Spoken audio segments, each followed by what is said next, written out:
Hello. Welcome to the Trinity Stamps YouTube channel. My name is Sire Anderson, and I am going to be making my very last Valentine card for the year with this toaster. I'm going to try to make a Valentine Toaster Shaker Card using some of the fun Trinity Stamp products.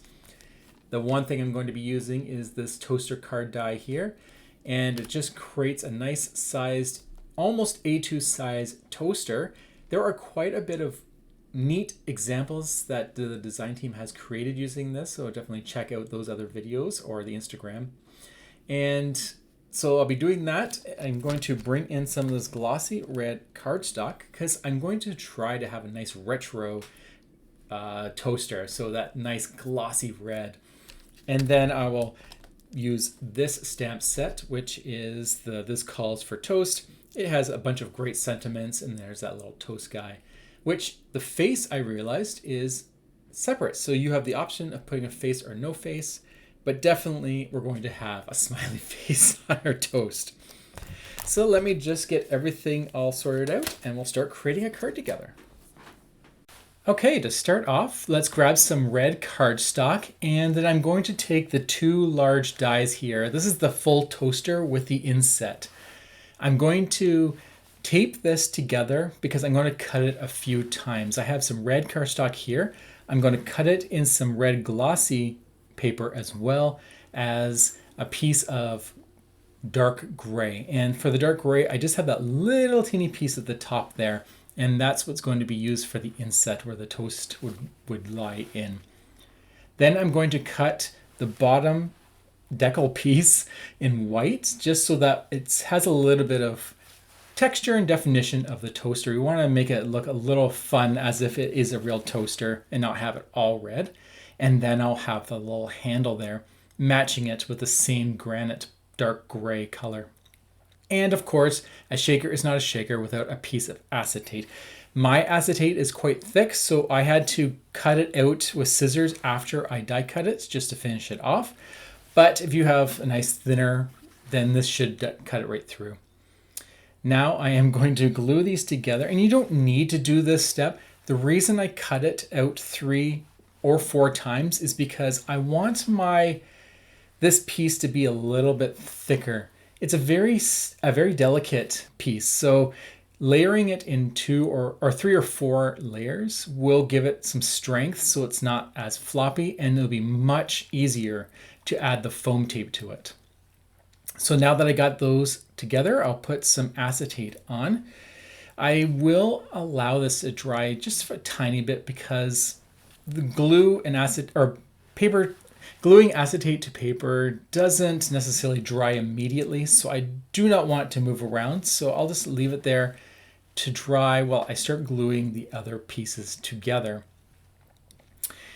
This is the glossy red. This is cardstock that you can get at Trinity Stamps. It is a beautiful red glossy color, and I thought this would be perfect for my toaster. I just have imagine this beautiful red shiny toaster just sitting in my kitchen.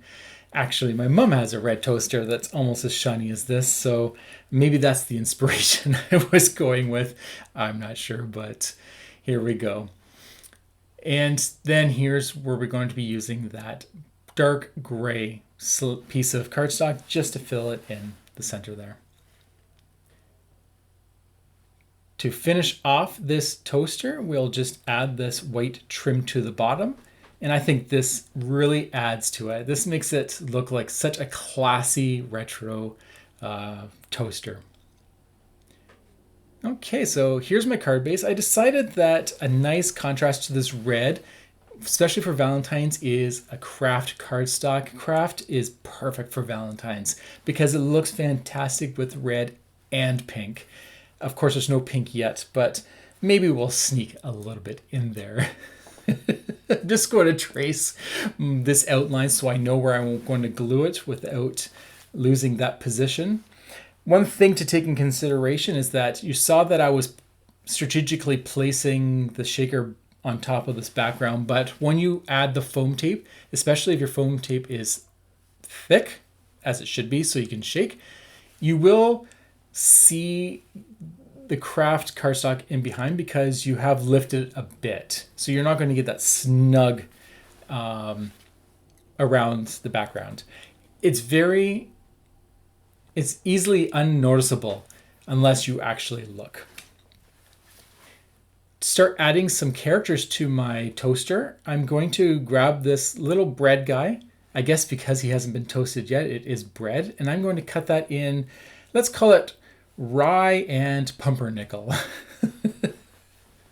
The one thing that I will do is I will have two different faces. Since they aren't connected, I'm just going to have a little bit of fun with that. So I'll get these on my little platform there, and I'm going to be using some VersaFine Clair ink. This is an acorn. Because I'm working with some browns, I thought that I would just keep with the brown tones and not really introduce a black outline. This ink is actually very nice when it comes to freehand stamping and not using a stamp platform. Very rarely do I have mishaps with this type of ink when it's a simple image like this. And just to prove it, I'm going to do it again on some darker cardstock. I find that you just have to let it sit just a little bit, just so it can soak into that paper.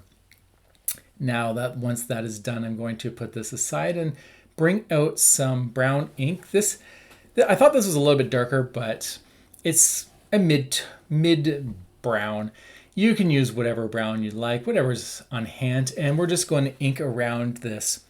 The reason I didn't fussy cut this or use the coordinating die for this yet was my thought was I wanted to really make sure not to get too dark near the edges of this bread, which is now becoming toast.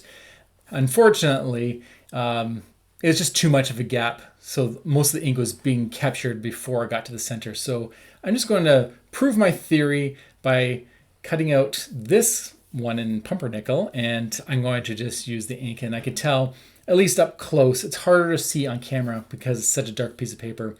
But just having the ink on the glass is allowing me to work closer to the edge.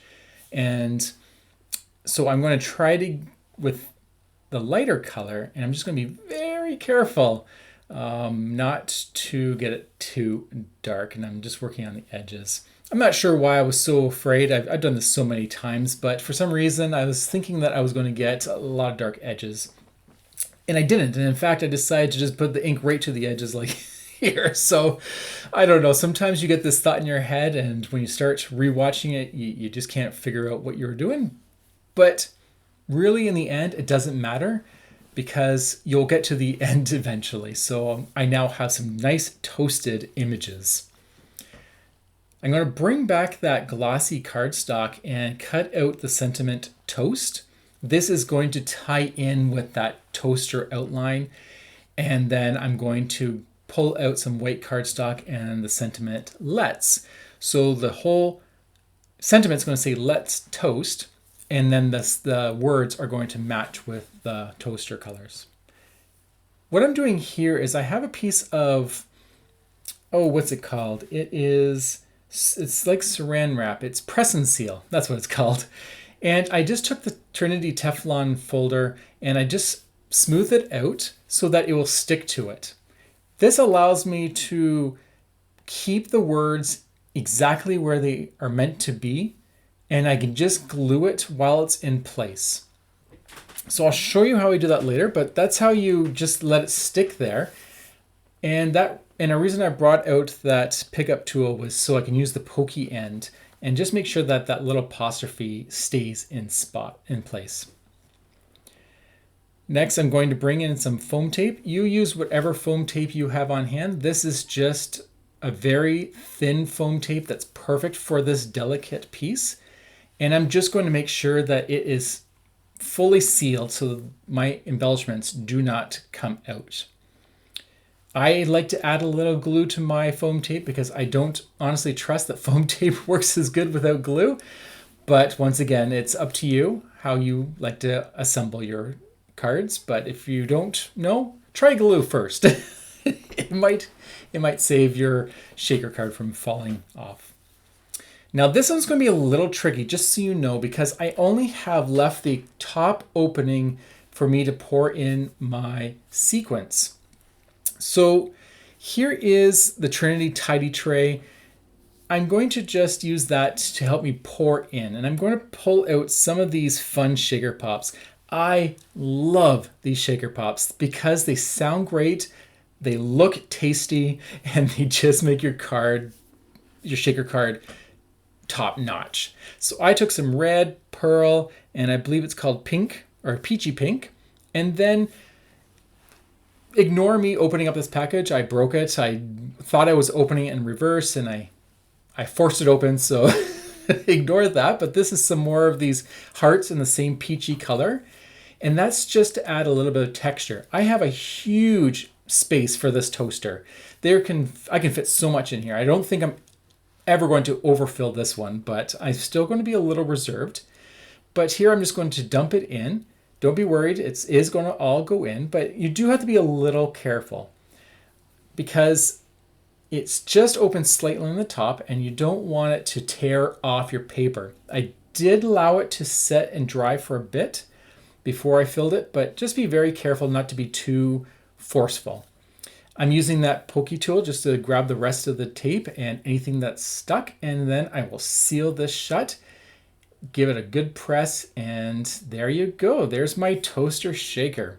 It's just fantastic. I love it, and I love the sound of it, and I will play a recording of me shaking it because I think it sounds fantastic, but you'll have to wait for that.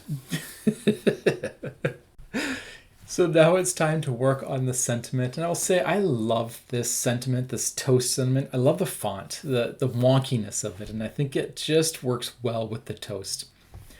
I did position it just so that it has a nice balance on the card. And then for this let's sentiment part, I'm just going to glue right on the press and seal and then place that exactly where I want it. I will let you know that this does get a little bit messy because of acetate. The acetate, even the slightest little slide, it can smear the glue.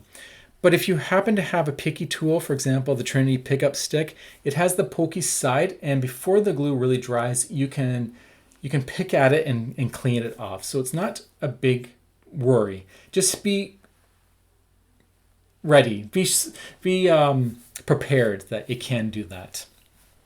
So I'm going to let that dry for a little bit.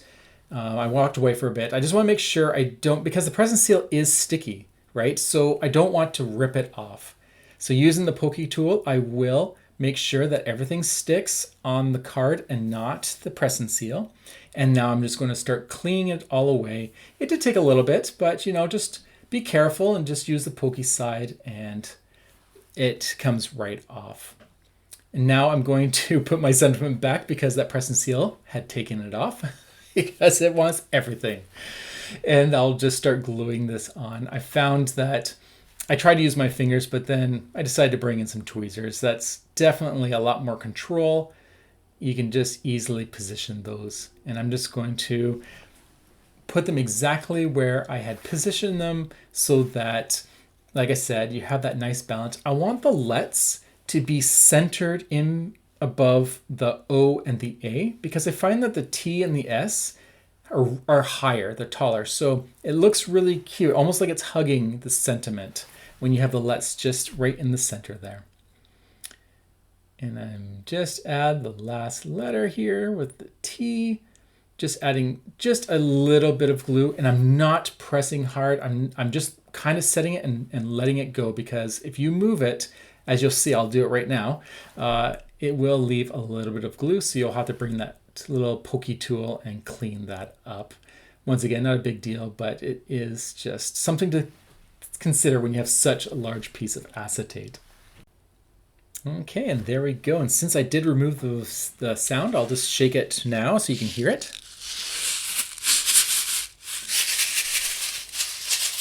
I think that is a fantastic card. It is our Valentine Toaster Shaker Card. And I think this turned out really cute and I'm just so excited. I do hope you enjoyed the journey of creating this with me and hope you had just as much fun watching as I had creating it. And so until the next time, have a wonderful, fantastic day and we'll talk to you later. Take care. Bye.